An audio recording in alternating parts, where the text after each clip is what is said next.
जय महाकाल। मैं आचार्य पंडित अमित द्विवेदी अपने YouTube चैनल में आप सभी दर्शकों का शिष्यों का पुनः स्वागत करता हूं। आज का हमारा विषय है कि सुरक्षा चक्र क्या है और सुरक्षा चक्र कैसे निर्मित किया जाता है। विविध प्रकार के मंत्रों में विविध प्रकार के सुरक्षा चक्रों का उल्लेख होता है, तो किस प्रकार से सुरक्षा चक्र बनाया जाए। साधक की विभिन्न परिस्थितियों के अनुसार, यदि उसे चलना है, उसे एक जगह बैठना है, उसे सोते समय रक्षा चक्र चाहिए, या उसे साधना के अंदर साधना काल के बीच में उस 2-3 घंटे के समय के लिए रक्षा चक्र चाहिए।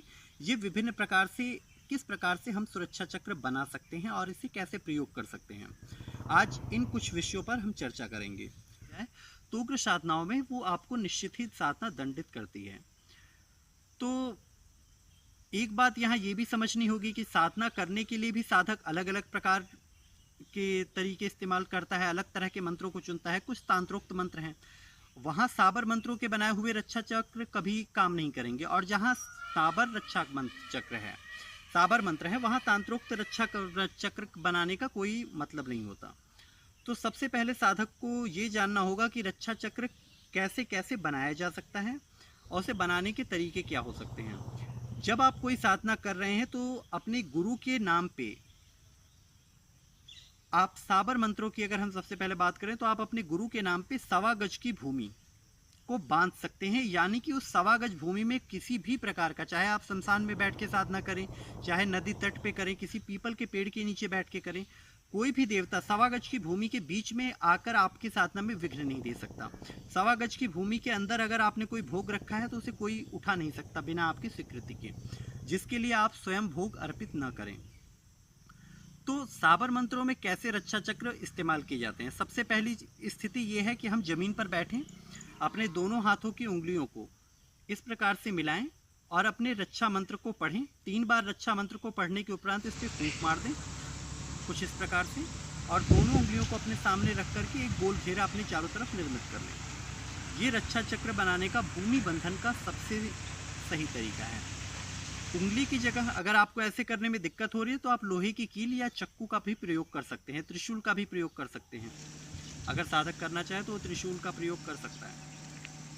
खासतौर पे आपको लोहे की कील अपने साथ रखनी चाहिए। साधना काल में नींबू वगैरह काटने के लिए भी आदमी चक्कू रखता है, तो एक चक्कू से जो आपके पास है उससे भी आप रक्षा चक्र बना सकते हैं। अगर आपको कुछ भी नहीं मिल रहा या आपके पास कोई भी ऐसी चीज़ नहीं है, तत्काल में आपको रक्षा चक्र बनाना है, तो इस प्रकार से फूंक करके आप बना सकते हैं।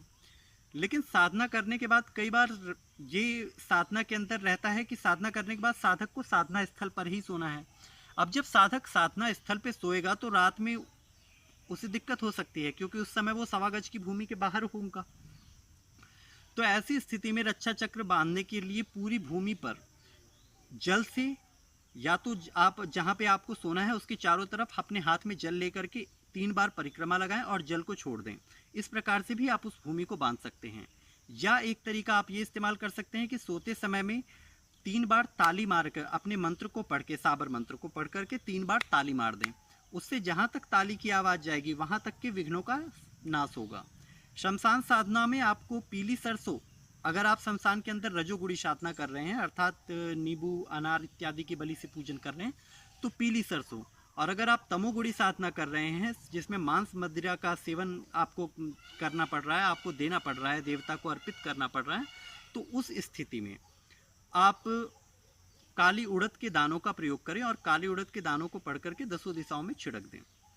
अगर आपको बाइक चला रहा है, गाड़ी चलानी है, उस समय में आपको रक्षा चक्र चाहिए, तो आप मंत्र को पढ़ करके अपने कार की हैंडल पे या बाइक के हैंडल पे कोई धागा भी बांध सकते हैं, या अपने गले में लाल रंग का पटार आप लेकर के काला धागा, लाल धागा, या कोई बगलामुखी साधक है तो वो पीला धागा बांध करके अपने हाथ पे अपनी सुरक्षा कर सकता है।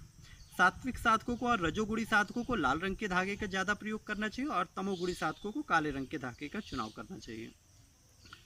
अब यहाँ दूसरा प्रश्न ये उठता है कि मंत्र कौन सा चुने, किस मंत्र के माध्यम से हम सुरक्षा प्राप्त कर सकते हैं। अगर हम साबर मंत्रों की बात करें तो आप मेरे द्वारा बताए हुए मंत्र को ध्यान से सुने।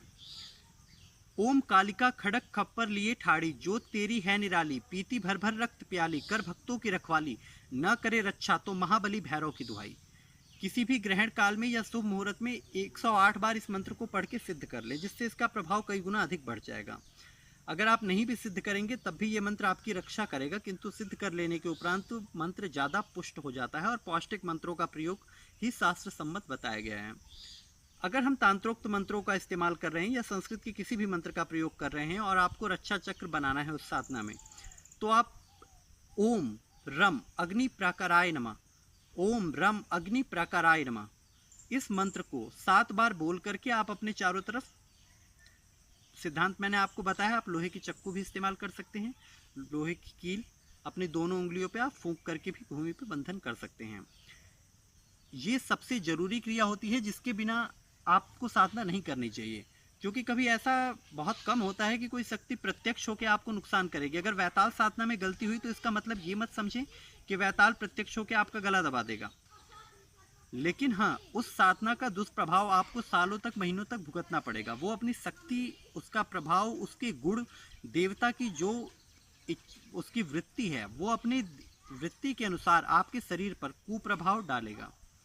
अगर आप कोई जिन्न साधना कर रहे हैं तो उसमें उसी प्रकार की संभावना हानि की होगी, परि साधना में उसी प्रकार की संभावना होगी। देवता की वृत्ति कैसी है इस पर निर्भर करता है कि वो आपको क्या दंड दे सकता है।